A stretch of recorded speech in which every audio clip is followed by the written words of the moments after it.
आप सुन रहे हैं जगत गुरु तत्वदर्शी संत रामपाल जी महाराज द्वारा लिखित पुस्तक ज्ञान गंगा का पेज नंबर 245। गीता अध्याय 15 श्लोक 1 से 4 तथा 16 से 17 में पूर्ण परमात्मा तथा परब्रह्म ब्रह्म आदि का निर्णायक ज्ञान है। गीता अध्याय 15 श्लोक 16 में कहा है कि पृथ्वी तत्व से निर्मित लोक यानी ब्रह्म के 21 ब्रह्मांड तथा परब्रह्म के 7 संख ब्रह्मांड पृथ्वी तत्व से बने होने के कारण एक लोक भी कहा जाता है। में 2 प्रभु है, एक अक्षर पुरुष अर्थात ब्रह्म, दूसरा अक्षर पुरुष अर्थात परब्रह्म। इन दोनों प्रभुओं के अंतर्गत जितने भी प्राणी हैं उनका तथा इन दोनों प्रभुओं के स्थूल शरीर तो नाशवान हैं तथा जीवात्मा अविनाशी कही गई है।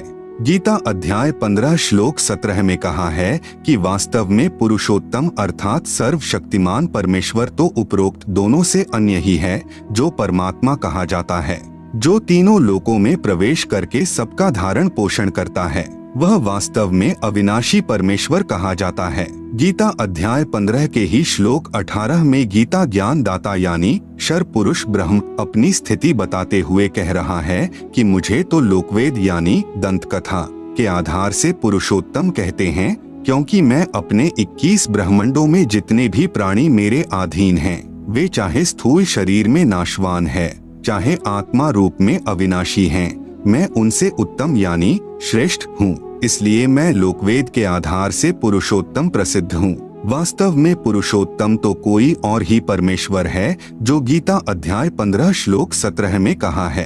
प्रश्न गीता अध्याय 10 श्लोक 2 में तथा 3 में कहा है कि मेरी उत्पत्ति को कोई नहीं जानता, जो मुझे अनादि अजन्मा तत्व से जानता है वह सर्व पापों से मुक्त हो जाता है।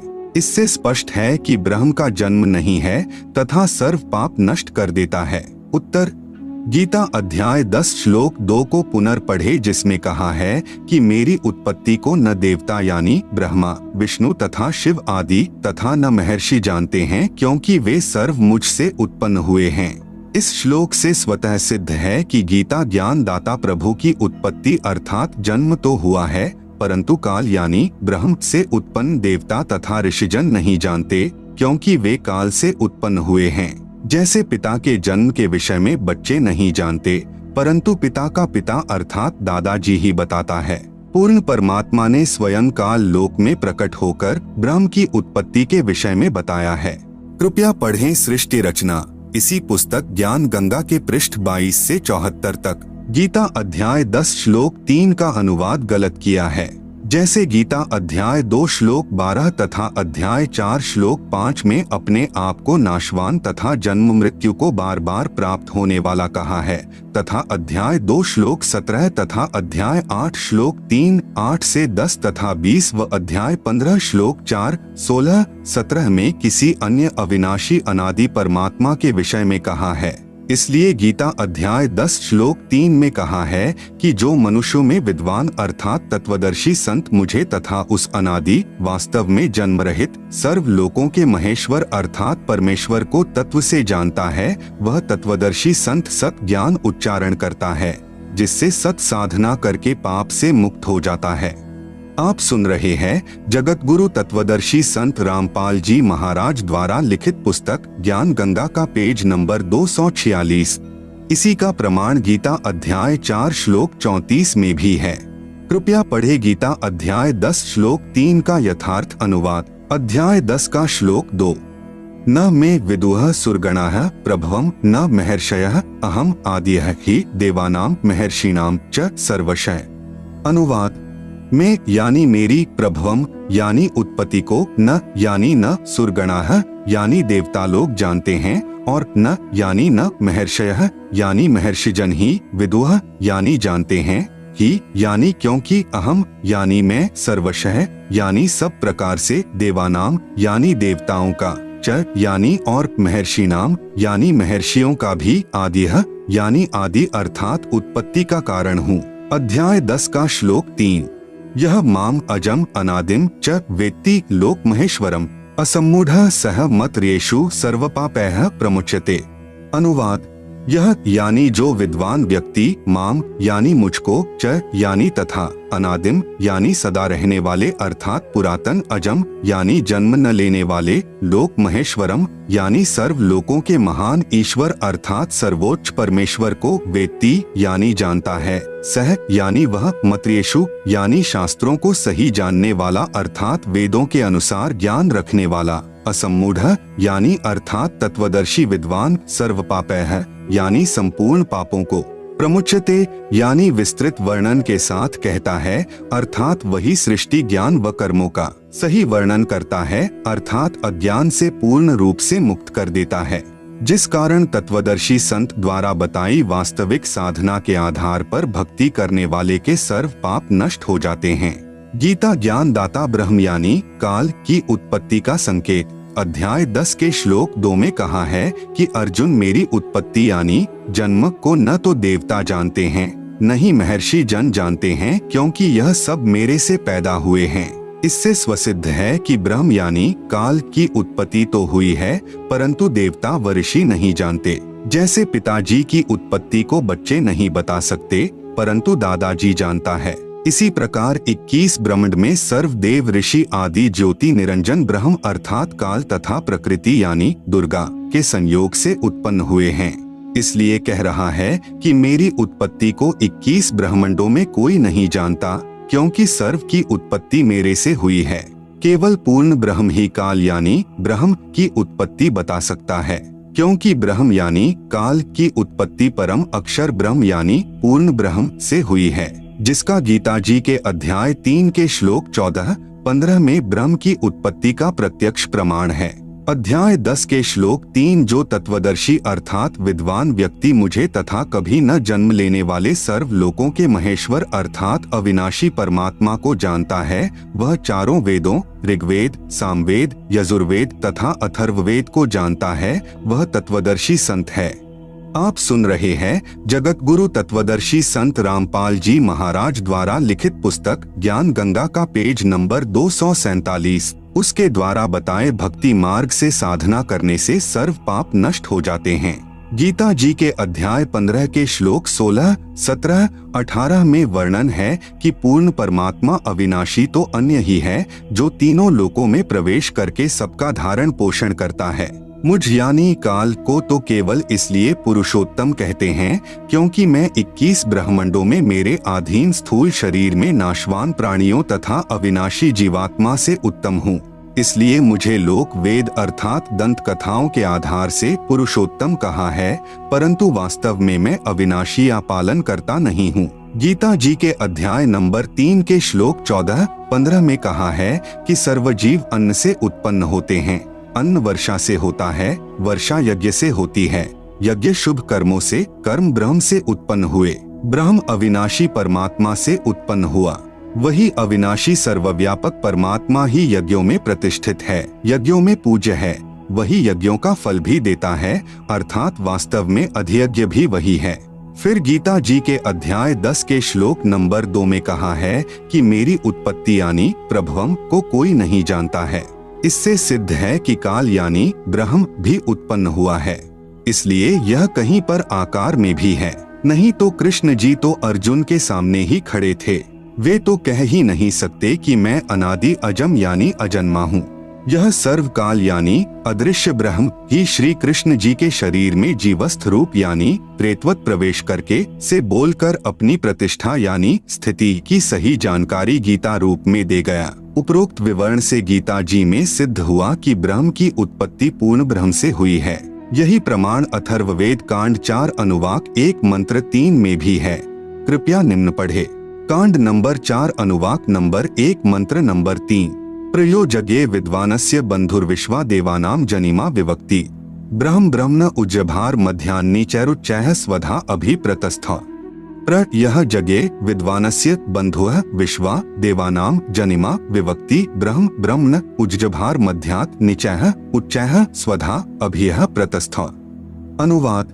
प्र यानी सर्वप्रथम, देवानाम यानी देवताओं व ब्रह्मंडों की, जगे यानी उत्पत्ति के ज्ञान को, विद्वानस्य यानी जिज्ञासु भक्त का, यह यानी जो, बंधुः यानी वास्तविक साथी अर्थात पूर्ण परमात्मा ही अपने निज सेवक को जनिमा यानी सर्व की उत्पत्ति करता अपने द्वारा सृजन किए हुए को विवक्ति यानी स्वयं ही ठीक ठीक विस्तार पूर्वक बताता है कि ब्रह्मणः यानी पूर्ण परमात्मा ने मध्यात् यानी अपने मध्य से अर्थात शब्द शक्ति से ब्रह्म यानी ब्रह्मक्षर पुरुष अर्थात काल को उज्जभार यानी उत्पन्न करके विश्वा यानी सारे संसार को अर्थात सर्व लोकों को उच्चैः यानी ऊपर सतलोक आदि नीचैः यानी नीचे पर ब्रह्म व ब्रह्म के सर्व ब्रह्मंडक स्वधा यानी अपनी धारण करने वाली अभियः यानी आकर्षण शक्ति से प्रतस्थौ यानी दोनों को अच्छी प्रकार स्थित किया।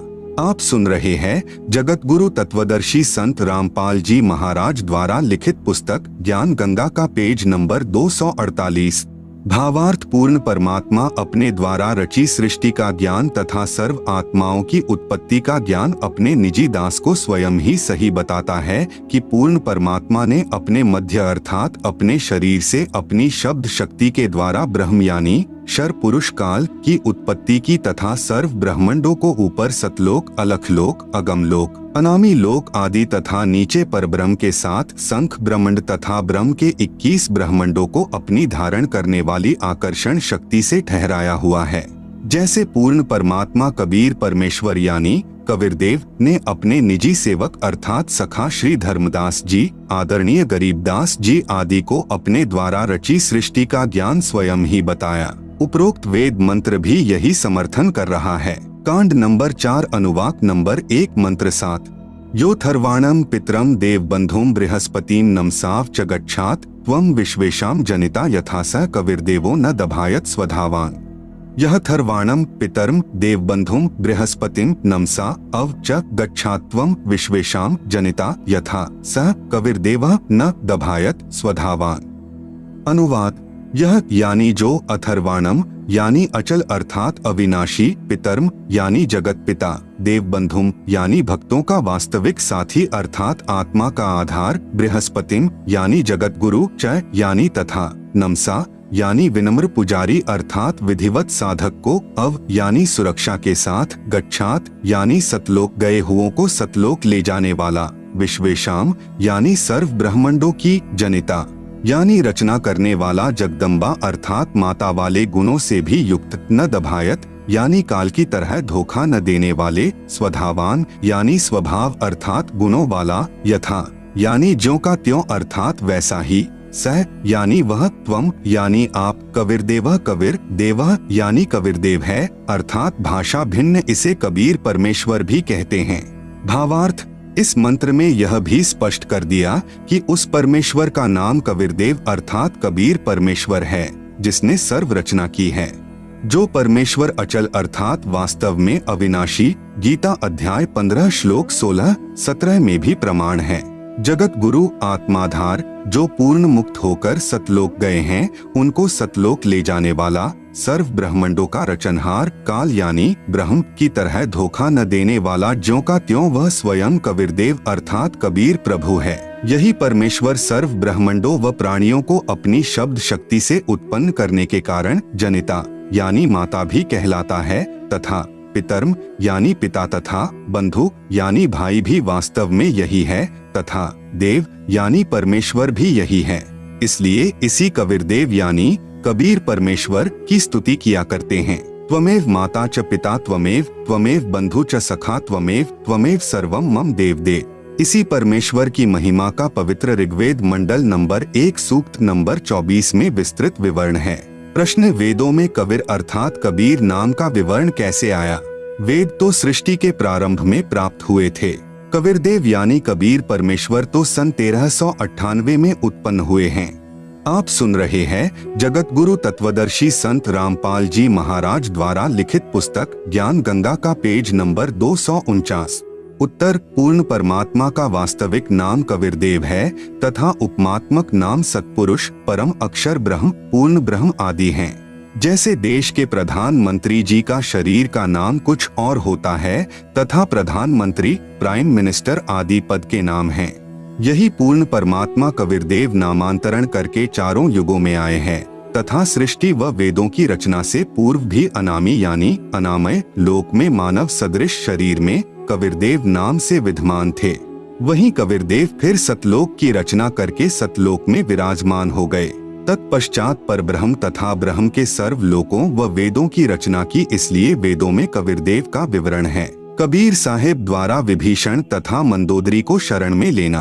परमेश्वर मुनिंद्र अनल अर्थात नल तथा अनिल अर्थात नील को शरण में लेने के उपरांत श्रीलंका में गए। वहां पर एक परम भक्त चंद्रविजय जी का 16 सदस्यों का पुण्य परिवार रहता था।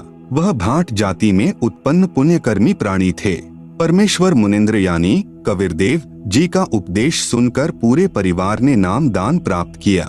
परम भक्त चंद्रविजय जी की पत्नी भक्तमती कर्मवती लंका के राजा रावण की रानी मंदोदरी के पास नौकरी यानी सेवा करती थी। रानी मंदोदरी को हंसी मजाक अच्छे मंदे चुटकुले सुनाकर उसका मनोरंजन कराया करती थी। भक्त चंद्रविजय राजा रावण के पास दरबार में नौकरी यानी सेवा करता था। राजा की बड़ाई के गाने सुनाकर प्रसन्न करता था।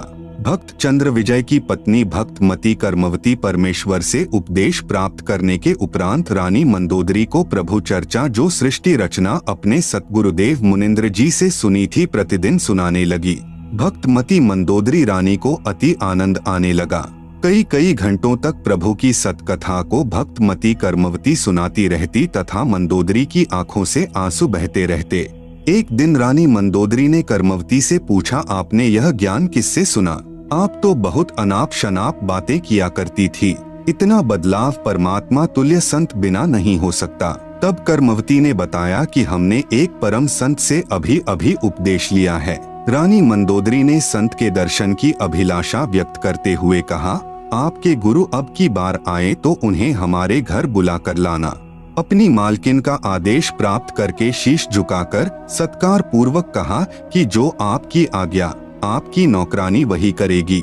मेरी एक विनती है, कहते हैं कि संत को आदेश पूर्वक नहीं बुलाना चाहिए, स्वयं जाकर दर्शन करना श्रेयकर होता है और जैसे आपकी आज्ञा वैसा ही होगा। महारानी मंदोदरी ने कहा कि अब के आपके गुरुदेव जी आए तो मुझे बताना, मैं स्वयं दर्शन करूंगी। परमेश्वर ने फिर श्रीलंका में कृपा की। मंदोदरी रानी ने उपदेश प्राप्त किया। कुछ समय उपरांत अपने प्रिय देवर श्री भक्त विभीषण जी को उपदेश दिलाया। आप सुन रहे हैं जगत गुरु तत्वदर्शी संत रामपाल जी महाराज द्वारा लिखित पुस्तक ज्ञान गंगा का पेज नंबर 250।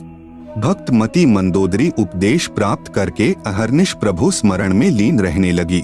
अपने पति रावण को भी सतगुरु मुनिंद्र जी से उपदेश प्राप्त करने की कई बार प्रार्थना की, परंतु रावण नहीं माना तथा कहा करता था कि मैंने परम शक्ति महेश्वर मृत्युंजय शिव जी की भक्ति की है, इसके तुल्य कोई शक्ति नहीं है, आपको किसी ने बहका लिया है। कुछ ही समय उपरांत वनवास प्राप्त श्री सीता जी का अपहरण करके रावण ने अपने 9 लखा बाग में कैद कर लिया। भक्तमती मंदोदरी के बार बार प्रार्थना करने से भी रावण ने माता सीता जी को वापस छोड़कर आना स्वीकार नहीं किया। तब भक्तमती मंदोदरी जी ने अपने गुरुदेव मुनिंद्र जी से कहा, महाराज जी, मेरे पति ने किसी की औरत का अपहरण कर लिया है, मुझसे सहन नहीं हो रहा है, वह उसे वापस छोड़कर आना किसी कीमत पर भी स्वीकार नहीं कर रहा है, आप दया करो मेरे प्रभु, आज तक जीवन में मैंने ऐसा दुख नहीं देखा था। परमेश्वर मुनिंद्र जी ने कहा कि बेटी मंदोदरी, यह औरत कोई आम स्त्री नहीं है, श्री विष्णु जी को श्रापवश पृथ्वी पर आना पड़ा है। वे श्री राजा दशरथ के पुत्र रामचंद्र अयोध्यावासी हैं। इनको 14 वर्ष का वनवास प्राप्त है तथा लक्ष्मी जी स्वयं सीता रूप बनाकर इनकी पत्नी रूप में वनवास में थी। उसे रावण एक साधु वेश बनाकर धोखा देकर उठा लाया है। यह स्वयं लक्ष्मी ही सीता जी है। इसे शीघ्र वापस करके क्षमा याचना करके अपने जीवन की भिक्षा याचना रावण करें तो इसी में इसका शुभ है। भक्तमती मंदोदरी के अनेकों बार प्रार्थना करने से रावण नहीं माना तथा कहा कि वे 2 मस्करे जंगल में घूमने वाले मेरा क्या बिगाड़ सकते हैं। मेरे पास अनगिनत सेना है, मेरे 1 लाख पुत्र तथा 1.25 लाख नाती हैं। मेरे पुत्र मेघनाद ने स्वर्गराज इंद्र को पराजित कर उसकी पुत्री से विवाह कर रखा है। 33 करोड़ देवताओं को हमने कैद कर रखा है। तू मुझे उन 2 बेसहारा फिर रहे बनवासियों को भगवान बताकर डराना चाहती है। इस स्त्री को वापस नहीं करूंगा। मंदोदरी ने भक्ति मार्ग का ज्ञान जो अपने पूज्य गुरुदेव से सुना था रावण को बहुत समझाया। विभीषण ने भी अपने बड़े भाई को समझाया। रावण ने अपने भाई विभीषण को पीटा तथा कहा कि तू ज्यादा श्री रामचंद्र का पक्षपात कर रहा है, उसी के पास चला जा। एक दिन भक्त मती मंदोदरी ने अपने पूज्य गुरुदेव से प्रार्थना की कि हे गुरुदेव, मेरा सुहाग उजड़ रहा है, एक बार आप भी मेरे पति को समझा दो। यदि वह आपकी बात को नहीं मानेगा तो मुझे विधवा होने का दुख नहीं होगा। अपनी बेटी मंदोदरी की प्रार्थना स्वीकार करके राजा रावण के दरबार के समक्ष खड़े होकर द्वारपालों से राजा रावण से मिलने की प्रार्थना की। द्वारपालों ने कहा, ऋषि जी, इस समय हमारे राजा जी अपना दरबार लगाए हुए हैं। इस समय अंदर का संदेश बाहर आ सकता है, बाहर का संदेश अंदर नहीं जा सकता। हम विवश हैं। तब पूर्ण प्रभु अंतर्ध्यान हुए तथा राजा रावण के दरबार में प्रकट हो गए। आप सुन रहे हैं जगत गुरु तत्वदर्शी संत रामपाल जी महाराज द्वारा लिखित पुस्तक ज्ञान गंगा का पेज नंबर 251। रावण की दृष्टि ऋषि पर गई तो गरज कर पूछा कि इस ऋषि को मेरी आज्ञा बिना किसने अंदर आने दिया है, उसे लाकर मेरे सामने कत्ल कर दो। तब परमेश्वर ने कहा, राजन, आपके द्वारपालों ने स्पष्ट मना किया था, उन्हें पता नहीं कि मैं कैसे अंदर आ गया। रावण ने पूछा कि तू अंदर कैसे आया? तब पूर्ण प्रभु मुनिंद्र वेश में अदृश्य होकर पुनर्प्रकट हो गए तथा कहा कि मैं ऐसे आ गया। रावण ने पूछा कि आने का कारण बताओ। तब प्रभु ने कहा कि आप योद्धा होकर एक अबला का अपहरण कर लाए हो। यह आपकी शान व शूरवीरता के विपरीत है। यह कोई आम औरत नहीं है, यह स्वयं लक्ष्मी जी अवतार है। श्री रामचंद्र जी जो इसके पति हैं, वे स्वयं विष्णु हैं। इसे वापस करके अपने जीवन की भिक्षा मांगो, इसी में आपका श्रेय है। इतना सुनकर तमोगुण यानी भगवान शिव का उपासक रावण क्रोधित होकर नंगी तलवार लेकर सिंहासन से दहाड़ता हुआ कूदा तथा उस नादान प्राणी ने तलवार के अंधाधुंध 70 वार ऋषि जी को मारने के लिए किए। परमेश्वर मुनिंद्र जी ने एक झाड़ू की सींग हाथ में पकड़ी हुई थी, उसको ढाल की तरह आगे कर दिया। रावण के 70 वार उस नाजुक सींग पर लगे। ऐसे आवाज हुई जैसे लोहे के खंबे यानी पीलर पर तलवार लग रही हो। सींग टस से मस नहीं हुई। रावण को पसीने आ गए, फिर भी अपने अहंकारवश नहीं माना। यह तो जान लिया कि यह कोई आम ऋषि नहीं है। कहा कि मैंने आपकी एक भी बात नहीं सुननी, आप जा सकते हैं। परमेश्वर अंतर्ध्यान हो गए तथा मंदोदरी को सर्व वृतांत सुनाकर प्रस्थान किया। रानी मंदोदरी ने कहा, गुरुदेव, अब मुझे विधवा होने में कोई कष्ट नहीं होगा। श्री रामचंद्र व रावण का युद्ध हुआ, रावण का वध हुआ। जिस लंका के राज्य को रावण ने तमोगुण भगवान शिव की कठिन साधना करके 10 बार शीश न्यौछावर करके प्राप्त किया था, वह क्षणिक सुख भी रावण का चला गया तथा नरक का भागी हुआ। इसके विपरीत पूर्ण परमात्मा के सतनाम साधक विभीषण को बिना कठिन साधना किए पूर्ण प्रभु की कृपा से लंका देश का राज्य भी प्राप्त हुआ। हजारों वर्षों तक विभीषण ने लंका का राज्य का सुख भोगा तथा प्रभु कृपा से राज्य में पूर्ण शांति रही। सभी राक्षस वृत्ति के व्यक्ति विनाश को प्राप्त हो चुके थे। भक्त मती मंदोदरी तथा भक्त विभीषण तथा परम भक्त चंद्रविजय जी के परिवार के पूरे 16 सदस्य तथा अन्य जिन्होंने पूर्ण परमेश्वर का उपदेश प्राप्त करके आजीवन मर्यादावत सतभक्ति की, वे सर्व साधक यहाँ पृथ्वी पर भी सुखी रहे तथा अंत समय में परमेश्वर के विमान में बैठकर सतलोक यानी शाश्वतम स्थानम में चले गए। इसीलिए पवित्र गीता अध्याय 7 मंत्र 12 से 15 में कहा है कि तीनों गुणों यानी रजगुण ब्रह्मा जी, सतगुण विष्णु जी, तमगुण शिव जी की साधना से मिलने वाली क्षणिक सुविधाओं के द्वारा जिनका ज्ञान हरा जा चुका है, वे राक्षस स्वभाव वाले मनुष्यों में नीच दुष्कर्म करने वाले मूर्ख मुझ यानी काल ब्रह्म को भी नहीं भजते। आप सुन रहे हैं जगत गुरु तत्वदर्शी संत रामपाल जी महाराज द्वारा लिखित पुस्तक ज्ञान गंगा का पेज नंबर 252। फिर गीता अध्याय 7 मंत्र 18 में गीता बोलने वाला यानी काल ब्रह्म प्रभु कह रहा है कि कोई एक उदार आत्मा मेरी यानी ब्रह्म की ही साधना करता है, क्योंकि उनको तत्वदर्शी संत नहीं मिला। वे भी नेक आत्माएं मेरी अनुत्तमाम यानी अति अश्रेष्ठ गतिम यानी मुक्ति की स्थिति में आश्रित रह गए।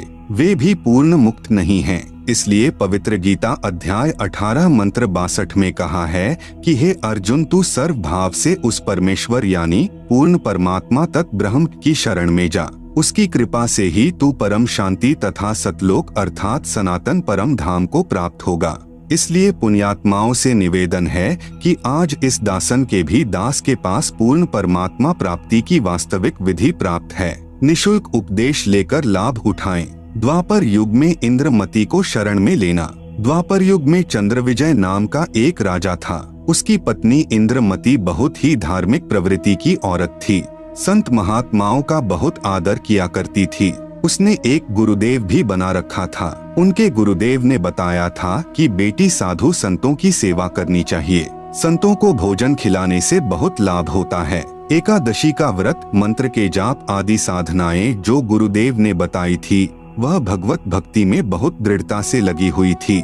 गुरुदेव ने बताया था कि संतों को भोजन खिलाया करेगी तो तू आगे भी रानी बन जाएगी और तुझे स्वर्ग प्राप्ति होगी। रानी ने सोचा कि प्रतिदिन एक संत को भोजन अवश्य खिलाया करूंगी। उसने यह प्रतिज्ञा मन में ठान ली कि मैं खाना बाद में खाया करूंगी, पहले संत को खिलाया करूंगी। इससे मुझे याद बनी रहेगी, कहीं मुझे भूल न पड़ जाए। रानी प्रतिदिन पहले एक संत को भोजन खिलाती, फिर स्वयं खाती। वर्षों तक ये क्रम चलता रहा। एक समय हरिद्वार में कुंभ के मेले का संयोग हुआ। जितने भी त्रिगुण माया के उपासक संत थे सभी गंगा में स्नान के लिए यानी परभी लेने के लिए प्रस्थान कर गए। इस कारण से कई दिन रानी को भोजन कराने के लिए कोई संत नहीं मिला। रानी इंद्रमती ने स्वयं भी भोजन नहीं किया। चौथे दिन अपनी बांदी से कहा कि बांदी देख ले, कोई संत मिल जाए तो, नहीं तो आज तेरी रानी जीवित नहीं रहेगी। आज मेरे प्राण निकल जाएंगे परंतु मैं खाना नहीं खाऊंगी। वह दीन दयाल कबीर परमेश्वर अपने पूर्व वाले भक्त को शरण में लेने के लिए न जाने क्या कारण बना देता है। बांदी ने ऊपर अटारी पर चढ़कर देखा कि सामने से एक संत आ रहा था। सफेद कपड़े थे। द्वापर युग में परमेश्वर कबीर करुणामय नाम से आए थे। बांदी नीचे आई और रानी से कहा कि एक व्यक्ति है जो साधु जैसा नजर आता है। रानी ने कहा कि जल्दी से बुला ला। बांदी महल से बाहर गई तथा प्रार्थना की कि साहेब, आपको हमारी रानी ने याद किया है। करुणामय साहेब ने कहा कि रानी ने मुझे क्यों याद किया है, मेरा और रानी का क्या संबंध। नौकरानी ने सारी बात बताई। करुणामय यानी कबीर साहेब ने कहा कि रानी को आवश्यकता पड़े तो यहाँ आ जाए, मैं यहाँ खड़ा हूँ। तू बांदी और वह रानी। आप सुन रहे हैं जगत गुरु तत्वदर्शी संत रामपाल जी महाराज द्वारा लिखित पुस्तक ज्ञान गंगा का पेज नंबर 253। मैं वहाँ जाऊँ और यदि वह कह दे कि तुझे किसने बुलाया था या उसका राजा ही कुछ कह दे और बेटी संतों का अनादर बहुत पापदायक होता है। बांदी फिर वापस आई और रानी से सब वार्ता कह सुनाई। तब रानी ने कहा कि बांदी मेरा हाथ पकड़ और चल। जाते ही रानी ने दंडवत प्रणाम करके प्रार्थना की कि हे परवरदिगार, चाहती तो ये हूँ कि आपको कंधे पर बैठा लूं। करुणामय साहेब ने कहा, बेटी मैं यही देखना चाहता था कि तेरे में कोई श्रद्धा भी है या वैसे ही भूखी मर रही है। रानी ने अपने हाथों खाना बनाया। करुणामय रूप में आए कबीरदेव ने कहा कि मैं खाना नहीं खाता, मेरा शरीर खाना खाने का नहीं है। तो रानी ने कहा कि मैं भी खाना नहीं खाऊंगी। करुणामय साहेब जी ने कहा कि ठीक है बेटी, लाओ खाना खाते हैं, क्योंकि समर्थ उसी को कहते हैं जो चाहे सो करे। करुणामय साहेब ने खाना खा लिया। फिर रानी से पूछा कि जो यह तू साधना कर रही है यह तेरे को किसने बताई है। रानी ने कहा कि मेरे गुरुदेव ने आदेश दिया है। कबीर साहेब ने पूछा, क्या आदेश दिया है तेरे गुरुदेव ने। इंद्रमती ने कहा कि ब्रह्मा विष्णु महेश की पूजा, एकादशी का व्रत, तीर्थ भ्रमण, देवी पूजा, श्राद्ध निकालना, मंदिर में जाना, संतों की सेवा करना। करुणामय यानी कबीर साहेब ने कहा कि जो साधना तेरे गुरुदेव ने दी है तेरे को जन्म और मृत्यु तथा स्वर्ग नरक व 84 लाख योनियों के कष्ट से मुक्त नहीं हो सकती। रानी ने कहा कि महाराज जी जितने भी संत हैं अपनी अपनी प्रभुता आप ही बनाने आते हैं। मेरे गुरुदेव के बारे में कुछ नहीं कहोगे, मैं चाहे मुक्त हो या न हो। अब करुणामय यानी कबीर साहेब सोचते हैं कि इस भोले जीव को कैसे समझाएं। इन्होंने जो पूछ पकड़ ली उसको छोड़ नहीं सकते, मर सकते हैं। करुणामय साहेब ने कहा कि बेटी वैसे तो तेरी इच्छा है, मैं निंदा नहीं कर रहा। क्या मैंने आपके गुरुदेव को गाली दी है या कोई बुरा कहा है? मैं तो भक्ति मार्ग बता रहा हूँ कि यह भक्ति शास्त्र विरुद्ध है, तुझे पार नहीं होने देगी और न ही तेरा कोई आने वाला कर्म दंड कटेगा। और सुन ले, आज से तीसरे दिन तेरी मृत्यु हो जाएगी। न तेरा गुरु बचा सकेगा और न तेरी यह नकली साधना बचा सकेगी। जब मरने की बारी आती है फिर जीव को डर लगता है। वैसे तो नहीं मानते। रानी ने सोचा कि संत झूठ नहीं बोलते, कहीं ऐसा न हो कि मैं परसों ही मर जाऊं। इस डर से करुणामय साहेब से पूछा कि साहेब क्या मेरी जान बच सकती है? कबीर साहेब यानी करुणामय ने कहा कि बच सकती है, अगर तू मेरे से उपदेश लेगी, मेरी शिष्या बनेगी, पिछली पूजाएं त्यागेगी, तब तेरी जान बचेगी। इंद्रमती ने कहा, मैंने सुना है कि गुरुदेव नहीं बदलना चाहिए, पाप लगता है। कबीर साहेब यानी करुणामय ने कहा कि नहीं पुत्री, यह भी तेरा भ्रम है। एक वैद्य यानी डॉक्टर से दवाई न लगे तो क्या दूसरे से नहीं लेते? एक 5वीं कक्षा का अध्यापक होता है, फिर एक उच्च कक्षा का अध्यापक होता है। बेटी अगली कक्षा में जाना होगा, क्या सारी उम्र 5वीं कक्षा में ही लगी रहेगी? इसको छोड़ना पड़ेगा। तू अब आगे की पढ़ाई पढ़, मैं पढ़ाने आया हूँ। वैसे तो नहीं मानती, परंतु मृत्यु दिखने लगी कि संत कह रहा है तो कहीं बात न बिगड़ जाए। ऐसा विचार करके इंद्रमती ने कहा कि जैसे आप कहोगे मैं वैसे ही करूंगी। आप सुन रहे हैं जगत गुरु तत्वदर्शी संत रामपाल जी महाराज द्वारा लिखित पुस्तक ज्ञान गंगा का पेज नंबर 254। करुणामय यानी कबीर साहेब ने उपदेश दिया, कहा कि तीसरे दिन मेरे रूप में काल आएगा, तू उससे बोलना मत। जो मैंने नाम दिया है 2 मिनट तक इसका जाप करना, 2 मिनट के बाद उसको देखना है, उसके बाद सत्कार करना है। वैसे तो गुरुदेव आए तो अति शीघ्र चरणों में गिर जाना चाहिए, ये मेरा केवल इस बार आदेश है। रानी ने कहा, ठीक है जी। अब रानी को तो चिंता बनी हुई थी, श्रद्धा से जाप कर रही थी। कबीर साहेब यानी करुणामय साहेब का रूप बनाकर गुरुदेव रूप में काल आया। आवाज लगाई, इंद्रमती इंद्रमती। अब उसको तो पहले ही डर था, स्मरण करती रही थी, काल की तरफ नहीं देखा। 2 मिनट के बाद जब देखा तो काल का स्वरूप बदल गया। काल का ज्यों का त्यों चेहरा दिखाई देने लगा, करुणामय साहेब का स्वरूप नहीं रहा। जब काल ने देखा कि तेरा तो स्वरूप बदल गया, वह जान गया कि इसके पास कोई शक्ति युक्त मंत्र है। यह कहकर चला गया कि तुझे फिर देखूंगा, अब तो बच गई। रानी बहुत खुश हुई, फूली नहीं समाई। कभी अपनी बांदियों को कहने लगी कि मेरी मृत्यु होनी थी, मेरे गुरुदेव ने मुझे बचा दिया। राजा के पास गई तथा कहा कि आज मेरी मृत्यु होनी थी, मेरे गुरुदेव ने रक्षा कर दी, मुझे लेने के लिए काल आया था। राजा ने कहा कि तू ऐसे ही ड्रामे करती रहती है, काल आता तो क्या तुझे छोड़ जाता? ये संत वैसे बहका देते हैं, अब इस बात को वह कैसे माने? खुशी खुशी में रानी लेट गई। कुछ देर के बाद सर्प बनकर काल फिर आया और रानी को डस लिया। जो ही सर्प ने डसा रानी को पता चल गया। रानी जोर से चिल्लाई, मुझे सांप ने डंस लिया। नौकर भागे। देखते ही देखते एक मोरी यानी पानी निकलने का छोटा छिद्र में से वह सर्प निकल गया। अपने गुरुदेव को पुकार कर रानी बेहोश हो गई। करुणामय यानी कबीर साहेब वहां प्रकट हो गए। लोगों को दिखाने के लिए मंत्र बोला। वे तो बिना मंत्र भी जीवित कर सकते हैं, किसी जंत्र मंत्र की आवश्यकता नहीं। इंद्रमती को जीवित कर दिया। रानी ने बड़ा शुक्र मनाया कि हे बंदी छोड़, यदि आज आपकी शरण में नहीं होती तो मेरी मृत्यु हो जाती। साहेब ने कहा कि इंद्रमती, इस काल को मैं तेरे घर में घुसने भी नहीं देता, तेरे पर यह हमला भी नहीं करता, परंतु तुझे विश्वास नहीं होता। तू यह सोचती कि मेरे ऊपर कोई आपत्ति नहीं आनी थी। गुरुजी ने मुझे बहकाकर नाम दे दिया, इसलिए तेरे को थोड़ा सा झटका दिखाया है, नहीं तो बेटी तेरे को विश्वास नहीं होता। धर्मदास यहाँ घना अंधेरा, बिन परिचय जीव जम का चेहरा। कबीर साहेब यानी करुणामय ने कहा कि अब जब मैं चाहूंगा तब तेरी मृत्यु होगी। गरीबदास जी कहते हैं कि गरीब काल डरे करतार से, जय जय जय जगदीश, जौरा जौरी झाड़ती पग रज डारे शीश। यह काल कबीर भगवान यानी कबीर परमेश्वर से डरता है और यह मौत कबीर साहेब के जूते झाड़ती है, अर्थात नौकर तुल्य है। फिर उस धूल को अपने सिर पर लगाती है कि आप जिसको मारने का आदेश दोगे उसके पास जाऊंगी, नहीं मैं नहीं जाऊंगी। आप सुन रहे हैं जगत गुरु तत्वदर्शी संत रामपाल जी महाराज द्वारा लिखित पुस्तक ज्ञान गंगा का पेज नंबर 255। गरीब काल जो पीसे पीसना, जौरा है पनिहार, ये दो असल मजूर हैं मेरे साहेब के दरबार। यह काल जो यहाँ का 21 ब्रह्मांड का भगवान यानी ब्रह्म है, जो ब्रह्मा विष्णु महेश का पिता है।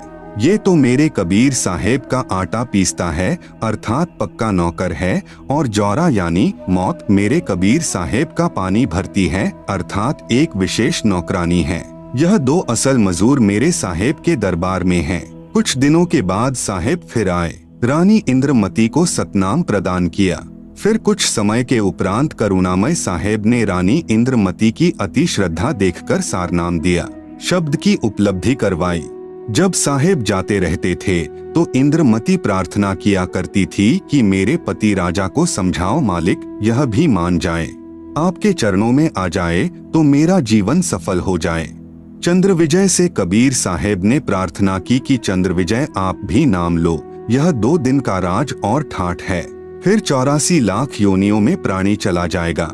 चंद्र विजय ने कहा कि भगवान मैं तो नाम लूं नहीं और आपकी शिष्या को मना करूं नहीं, चाहे सारे खजाने को ही दान करो, चाहे किसी प्रकार का सत्संग करवाओ, मैं मना नहीं करूंगा। कबीर साहेब यानी करुणामय ने पूछा आप नाम क्यों नहीं लोगे? चंद्र विजय राजा ने कहा कि मैंने तो बड़े बड़े राजाओं की पार्टियों में जाना पड़ता है। करुणामय यानी कबीर साहेब ने कहा कि पार्टियों में जाने में नाम क्या बाधा करेगा, सभा में जाओ, वहाँ काजू खाओ, दूध पी लो, शरबत यानी जूस पी लो, शराब मत प्रयोग करो, शराब पीना महापाप है। परंतु राजा नहीं माना। रानी की प्रार्थना पर करुणामय यानी कबीर साहेब ने राजा को फिर समझाया कि नाम के बिना ये जीवन ऐसे ही व्यर्थ हो जाएगा, आप नाम ले लो। राजा ने फिर कहा कि गुरुजी मुझे नाम के लिए मत कहना, आपकी शिष्या को मैं मना नहीं करूंगा, चाहे कितना दान करे, कितना सत्संग करवाए। साहेब ने कहा कि बेटी इस 2 दिन के सुख को देखकर इसकी बुद्धि भ्रष्ट हो चुकी है, तू प्रभु के चरणों में लगी रह, अपना आत्म कल्याण करवा। यहाँ कोई किसी का पति नहीं, कोई किसी की पत्नी नहीं, 2 दिन का संबंध है, अपना कर्म बना बेटी। जब इंद्रमती 80 वर्ष की बुढ़िया हो जाती है, कहाँ 40 साल की उम्र में मर जाना था। जब शरीर भी हिलने लगा तब करुणामय साहेब बोले अब बोल इंद्रमती क्या चाहती है, चलना चाहती है सतलोक? इंद्रमती ने कहा कि साहेब तैयार हूँ, बिल्कुल तैयार हूँ दाता। करुणामय साहेब ने कहा कि तेरी पोते या पोती में कोई ममता तो नहीं है? रानी ने कहा बिल्कुल नहीं साहेब, आपने ज्ञान ही ऐसा निर्मल दे दिया, इस गंदे लोक की क्या इच्छा करूं? कबीर साहेब यानी करुणामय जी ने कहा कि चल बेटी। रानी प्राण त्याग गई। साहेब कबीर यानी करुणामय रानी इंद्रमती की आत्मा को ऊपर ले गए। इसी ब्रह्मांड में एक मानसरोवर है। आप सुन रहे हैं जगत गुरु तत्वदर्शी संत रामपाल जी महाराज द्वारा लिखित पुस्तक ज्ञान गंगा का पेज नंबर 256। उस मानसरोवर पर जाकर इस आत्मा को स्नान कराना होता है। इस प्राणी को वहाँ साहेब कुछ समय तक रखते हैं। अब पूछते हैं कि अब फिर बता दे कि तेरी कुछ इच्छा हो तो दोबारा जन्म लेना पड़ेगा। यदि मन में इच्छा रह गई तो सतलोक नहीं जा सकती। इंद्रमती ने कहा साहेब आप तो अंतर्यामी हो, कोई इच्छा नहीं है, आपके चरणों की इच्छा है। लेकिन एक मन में शंका बनी हुई है कि मेरा जो पति था उसने मुझे किसी भी धार्मिक कर्म में कभी मना नहीं किया, नहीं तो आजकल के पति अपनी पत्नियों को बाधा कर देते हैं। यदि वह मुझे मना कर देता तो मैं आपके चरणों में नहीं लग पाती, मेरा कल्याण नहीं होता। उसका इस शुभ कर्म में सहयोग का कुछ लाभ मिलता हो तो कभी उस पर भी दया करना दाता। अब साहेब ने देखा कि यह नादान इसके पीछे फिर लटक गई। साहेब बोले ठीक है बेटी, अभी तू 2-4 वर्ष यहाँ रह। अब 2 वर्ष के बाद राजा भी मरने लगा, क्योंकि नाम ले नहीं रखा था। यम के दूत आए, राजा चौक में चक्कर खाकर गिर गया। यम के दूतों ने उसकी गर्दन को दबाया, राजा की टट्टी और पेशाब निकल गया। करुणामय यानी कबीर साहेब ने रानी को कहा कि देख तेरे राजा की क्या हालत हो रही है, वहाँ से साहेब दिखा रहे हैं। तब रानी ने कहा कि देख लो दाता, यदि उसका भक्ति में सहयोग का कोई फल बनता हो तो दया कर लो। रानी को फिर भी थोड़ी सी ममता बनी थी। साहेब कबीर यानी करुणामय ने सोचा कि यह फिर काल जाल में फंसेगी। यह सोचकर मानसरोवर से वहां गए जहां राजा चंद्रविजय अपने महल में अचेत पड़ा था। यमदूत उसके प्राण निकाल रहे थे। कबीर साहेब के आते ही यमदूत ऐसे आकाश में उड़ गए जैसे मुर्दे से गिद्ध उड़ जाते हैं। चंद्रविजय होश में आ गया। सामने करुणामय साहेब खड़े थे। केवल चंद्रविजय को दिखाई दे रहे थे, किसी अन्य को दिखाई नहीं दे रहे थे। चंद्रविजय चरणों में गिरकर याचना करने लगा, मुझे क्षमा कर दो दाता, मेरी जान बचाओ, क्योंकि अब उसने देखा कि तेरी जान जाने वाली है। जब इस जीव की आंख खुलती है कि यह तो बात बिगड़ गई, मुझे क्षमा कर दो दाता, मेरी जान बचा लो मालिक। कबीर साहेब ने कहा, राजा आज भी वही बात है, उस दिन भी वही बात थी, नाम लेना होगा। राजा ने कहा, मैं नाम ले लूंगा जी, अभी ले लूंगा नाम। कबीर साहेब ने नाम उपदेश दिया तथा कहा कि अब मैं तुझे 2 वर्ष की आयु दूंगा, यदि इसमें एक श्वास भी खाली चला गया तो फिर कर्मदंड रह जाएगा। कबीर, जीवन तो थोड़ा भला, जय सत सुमरण हो, लाख वर्ष का जीवना, लेखे धरे ना को। शुभ कर्म में सहयोग दिया हुआ पिछला कर्म और साथ में श्रद्धा से 2 वर्ष के स्मरण से तथा तीनों नाम प्रदान करके कबीर साहेब चंद्रविजय को भी पार कर ले गए। बोलो सतगुरु देव की जय। जय बंदी छोड़। परमेश्वर कबीर साहेब जी सच्चे श्रद्धालु की आयु बढ़ा देता है तथा उसके परिवार की भी रक्षा करता है। उपरोक्त विवरण से सिद्ध हुआ। यह प्रमाण बहुत पहले के हैं। वर्तमान में साधारण व्यक्ति विश्वास नहीं करता। वर्तमान में पूज्य कबीर परमेश्वर की शक्ति से मुझ दास के द्वारा हुए कष्ट निवारण तथा आयु वृद्धि के ढेर सारे प्रमाण पढ़े पुस्तक परमेश्वर का सार संदेश आप सुन रहे हैं। जगत गुरु तत्वदर्शी संत रामपाल जी महाराज द्वारा लिखित पुस्तक ज्ञान गंगा का पेज नंबर 257।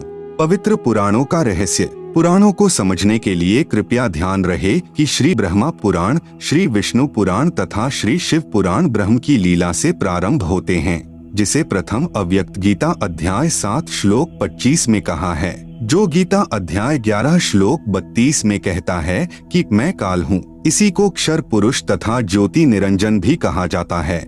यही सदाशिव काल रूपी ब्रह्म भी कहलाता है। यही ब्रह्मांड में एक ब्रह्मलोक की रचना करके उसके ऊपरी हिस्से में रहता है। यही महाविष्णु, महाब्रह्मा तथा महाशिव कहलाता है तथा उस क्षेत्र को काशी भी कहते हैं। उसी में रजगुण प्रधान, सतगुण प्रधान, तमगुण प्रधान 3 स्थान बनाकर अपनी पत्नी दुर्गा यानी महालक्ष्मी को साथ रखकर 3 पुत्रों रजगुण श्री ब्रह्मा जी, सतगुण श्री विष्णु जी, तमगुण श्री शिव जी की उत्पत्ति करके अचेत कर देता है। अचेत अवस्था में ही इनकी परवरिश करता रहता है। जवान होने पर श्री ब्रह्मा जी को कमल के फूल पर, श्री विष्णु जी को शेषनाग पर तथा श्री शिव को कैलाश पर्वत पर चेत कर देता है। इन तीनों प्रभुओं को स्वयं ज्ञान नहीं कि हमारा उत्पत्ति करता कौन है। यही काल रूपी ब्रह्म ही विष्णु रूप धारण करके अपनी नाभि से कमल उत्पन्न करके उस पर श्री ब्रह्मा जी को रखकर होश में कर देता है। यही जब चाहे श्री ब्रह्मा, श्री विष्णु, श्री शिव रूप धारण करके दृष्टिगोचर होता है। यह काल अपने वास्तविक रूप में कभी प्रकट नहीं होता, जो काल ने श्रीमद् भगवत गीता जी का ज्ञान देते समय दिखाया था। गीता अध्याय 10 तथा 11 में प्रमाण है। श्रीमद् भगवत गीता अध्याय 11 श्लोक 47-48 में कहा है कि हे अर्जुन, यह मेरा वास्तविक काल रूप तेरे अतिरिक्त न तो पहले किसी ने देखा है तथा न ही आगे कोई देख सकता है। यह तो मैंने तेरे ऊपर अनुग्रह करके दिखाया है। यह मुझ ब्रह्म का 1000 भुजाओं व नेत्रों आदि वाला काल रूप वेदों में वर्णित विधि से जैसे यज्ञ, ओम नाम के जाप आदि से कभी नहीं देखा जा सकता। भावार्थ है कि वेदों में वर्णित विधि से प्रभु प्राप्ति नहीं है। इसीलिए ऋषियों महर्षियों ने वेदों में ओम नाम को प्रभु प्राप्ति का जानकर प्रभु प्राप्ति के लिए यज्ञ तथा ओम नाम के जाप की घोर साधनाएं की, परंतु ब्रह्म के दर्शन नहीं हुए। किसी ने कमलों का प्रकाश देख लिया, किसी ने शरीर में ज्योति देखी तथा धुनें सुनी, जो काल यानी ब्रह्म का छल है। किसी किसी ने सहस्र कमल की 1000 ज्योतियों से निकल रहा प्रकाश देखकर प्रभु की प्राप्ति मान ली। जैसे किसी स्थान पर एक ही रंग के 1000 बल्ब एक दूसरे के साथ सटाकर गोलाकार में जगा रखे हों। दूर से देखने वाले को एक प्रकाश समूह ही दिखाई देता है। अति निकट जाने पर पता लगता है कि यह तो बल्बों यानी लटुओं का प्रकाश है। इसी प्रकार कुछ साधक हठ योग करके शरीर में अंतर्मुख होकर कुछ आतिशबाजी को देखकर प्रभु की प्राप्ति मान लेते हैं। आप सुन रहे हैं जगत गुरु तत्वदर्शी संत रामपाल जी महाराज द्वारा लिखित पुस्तक ज्ञान गंगा का पेज नंबर 258। उसी काल जाल को आनंद मानकर अपना अनमोल जीवन नष्ट कर जाते हैं। वेदों में स्पष्ट लिखा है कि परमेश्वर सशरीर है। यजुर्वेद अध्याय 1 मंत्र 15 तथा अध्याय 5 मंत्र 1 में प्रमाण है। अग्ने तनूरसि विष्णवे त्वा सोमस्य तनूरसि, जिसका शब्दार्थ है कि परमेश्वर सशरीर है। उस सर्व पालन करता अमर पुरुष यानी सत्पुरुष का शरीर है, अर्थात परमेश्वर आकार में है। इसीलिए ऋषियों ने प्रभु दर्शन के लिए घोर साधनाएं की, परंतु वेदों में वर्णित विधि से प्रभु प्राप्ति नहीं हो सकती। इसलिए आज तक सर्व साधकों, ऋषियों आदि ने अपने अनुभव की पुस्तकों की रचना कर दी जो वेद ज्ञान विरुद्ध है। अब सर्व भक्त समाज पवित्र वेदों के स्थान पर अन्य महर्षियों या संतों के अनुभव से बनी पुस्तकों के ज्ञान पर आधारित हो चुका है। पवित्र वेदों तथा श्रीमद् भगवत गीता जी का ज्ञान दाता ब्रह्म कह रहा है कि तीनों गुण यानी रजगुण ब्रह्मा जी, सतगुण विष्णु जी, तमगुण शिव जी इष्ट रूप में पूजा के योग्य नहीं हैं, क्योंकि यह भी नाशवान है तथा कर्म का फल ज्यों का त्यों ही देते हैं। पाप क्षमा यानी नाश नहीं कर सकते। इनके पुजारी भक्तों को प्रारब्ध में लिखे कष्ट को भोगना ही पड़ता है। इन तीनों प्रभुओं की साधना से क्षणिक सांसारिक सुख तो प्राप्त हो जाते हैं, परंतु पूर्ण मोक्ष नहीं होता तथा इन तीनों प्रभुओं यानी श्री ब्रह्मा जी, श्री विष्णु जी, श्री शिव जी से मिलने वाले क्षणिक लाभ पर जिनकी आस्था बनी है, वे राक्षस स्वभाव को धारण किए हुए मनुष्यों में नीच दुष्कर्म करने वाले मूर्ख मुझ यानी काल ब्रह्म को भी नहीं भजते। प्रमाण श्रीमद् भगवत गीता अध्याय 7 श्लोक 12 से 15 तक। क्योंकि ब्रह्म साधक अधिक समय तक ब्रह्मलोक में बने महास्वर्ग में अपनी नाम व पुण्यों की कमाई के आधार पर रहता है, इसलिए काल कह रहा है कि तीनों प्रभुओं से कुछ ज्यादा राहत मैं दे सकता हूँ, परंतु यह ब्रह्म लोक तथा काल यानी ब्रह्म भी नाशवान हैं।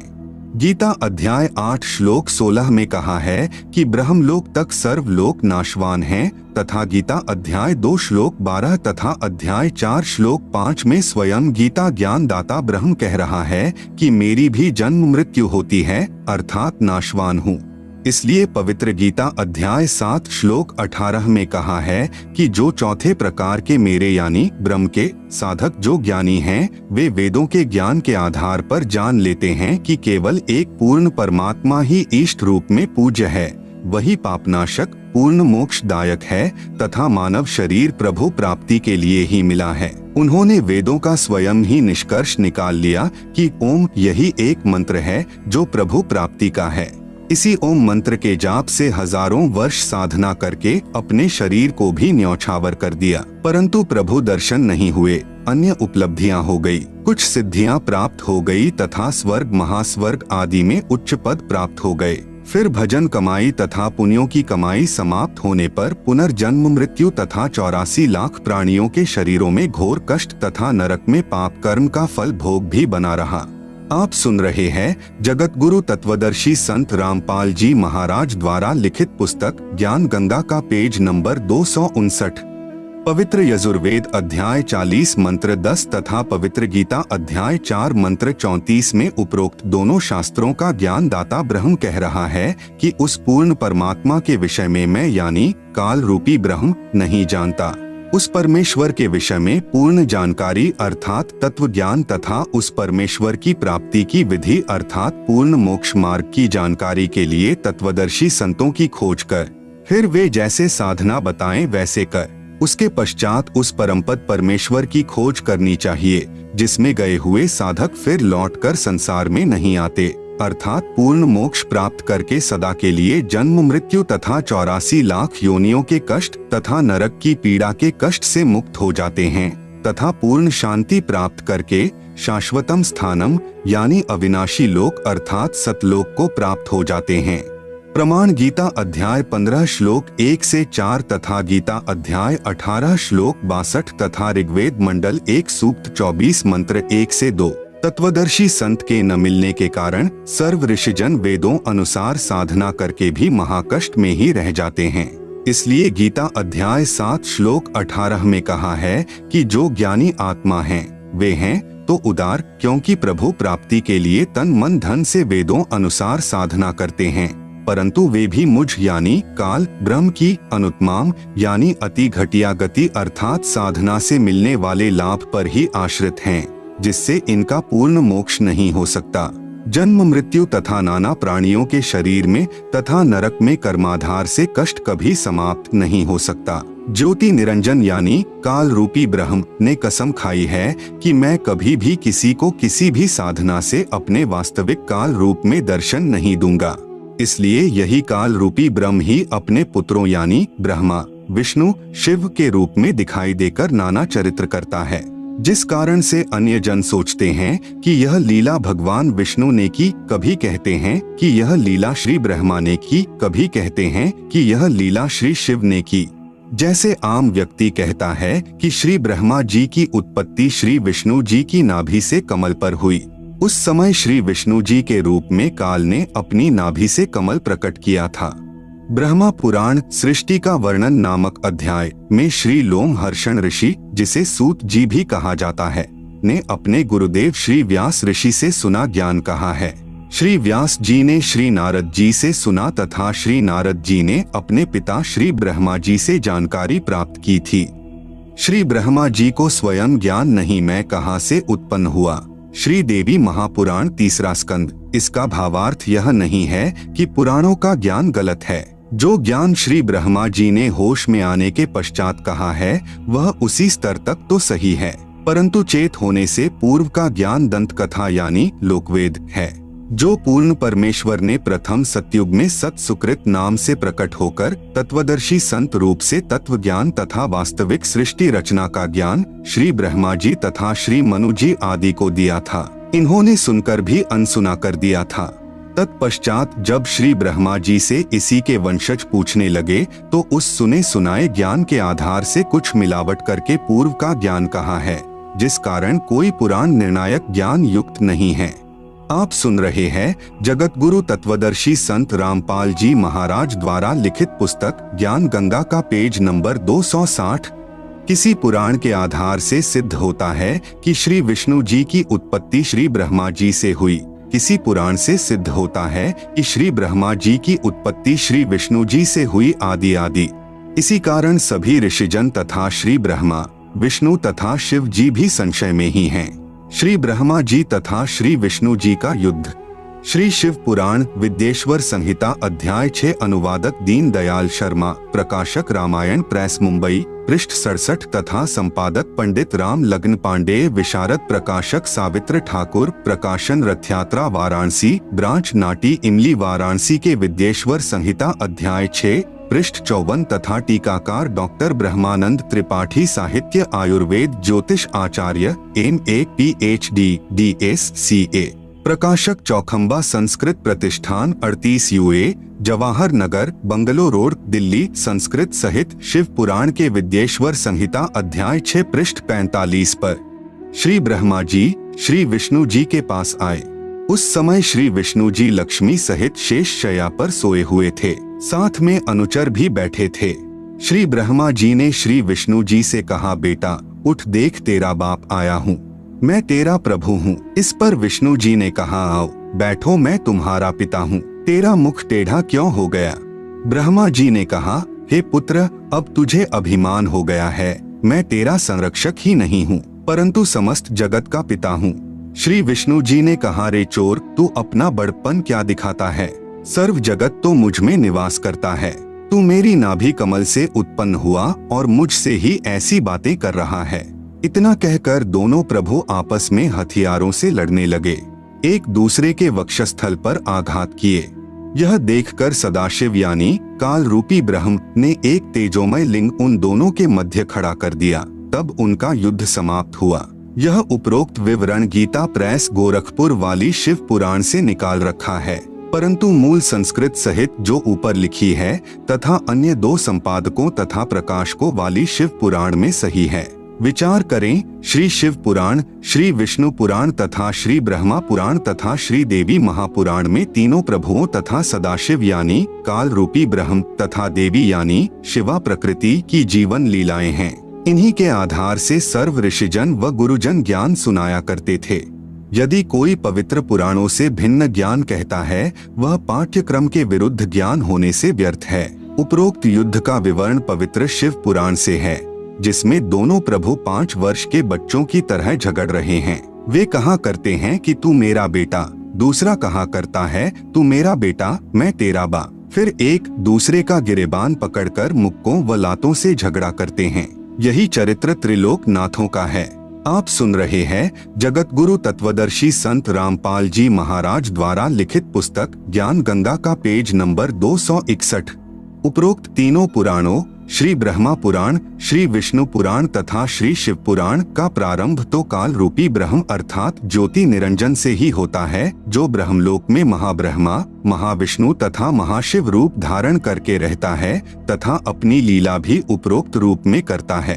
अपने वास्तविक काल रूप को छुपा कर रखता है तथा बाद में विवरण रजगुण ब्रह्मा जी, सतगुण विष्णु जी तथा तमगुण शिव जी की लीलाओं का है। उपरोक्त ज्ञान के आधार से पवित्र पुराणों को समझना अति आसान हो जाएगा। श्री विष्णु पुराण, अनुवादक श्री मुनिलाल गुप्त, प्रकाशक गोविंद भवन कार्यालय, गीता प्रेस गोरखपुर। श्री विष्णु पुराण का ज्ञान श्री पाराशर ऋषि ने अपने शिष्य श्री मैत्रेय ऋषि जी को कहा है। श्री पाराशर ऋषि जी ने शादी होते ही गृह त्याग कर वन में साधना करने का दृढ़ संकल्प किया। उसकी धर्मपत्नी ने कहा, अभी तो शादी हुई है, अभी आप घर त्याग कर जा रहे हो, संतान उत्पत्ति करके फिर साधना के लिए जाना। तब श्री पाराशर ऋषि ने कहा कि साधना करने के पश्चात संतान उत्पन्न करने से नेक संस्कार की संतान उत्पन्न होगी। मैं कुछ समय उपरांत आपके लिए अपनी शक्ति यानी वीर्य किसी पक्षी के द्वारा भेज दूंगा, आप उसे ग्रहण कर लेना।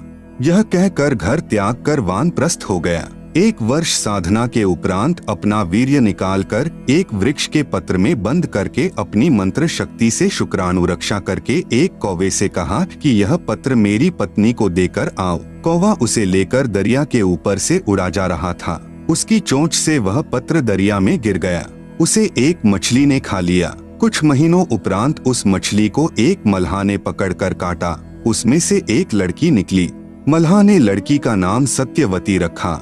वही लड़की मछली के उदर से उत्पन्न होने के कारण मछोदरी नाम से भी जानी जाती थी। नाविक ने सत्यवती को अपनी पुत्री रूप में पाला। कौवे ने वापस जाकर श्री पाराशर जी को सर्व वृतांत बताया। जब साधना समाप्त करके श्री पाराशर जी 16 वर्ष उपरांत वापस आ रहे थे, दरिया पार करने के लिए मलाह को पुकार कर कहा कि मुझे शीघ्र दरिया से पार कर, मेरी पत्नी मेरी प्रतीक्षा कर रही है। उस समय मलाह खाना खा रहा था तथा श्री पाराशर ऋषि के बीज से मछली से उत्पन्न 14 वर्षीय युवा कन्या अपने पिता का खाना लेकर वहीं पर उपस्थित थी। मलाह को ज्ञान था कि साधना तपस्या करके आने वाला ऋषि सिद्धि युक्त होता है, आज्ञा का शीघ्र पालन न करने के कारण श्राप दे देता है। मलाह ने कहा, ऋषिवर मैं खाना खा रहा हूँ, अधूरा खाना छोड़ना अन्नदेव का अपमान होता है, मुझे पाप लगेगा। परंतु श्री पाराशर जी ने एक नहीं सुनी। ऋषि को अति उतावला जानकर मल्लाह ने अपनी युवा पुत्री से ऋषि जी को पार छोड़ने को कहा। पिताजी का आदेश प्राप्त कर पुत्री नौका में ऋषि पाराशर जी को लेकर चल पड़ी।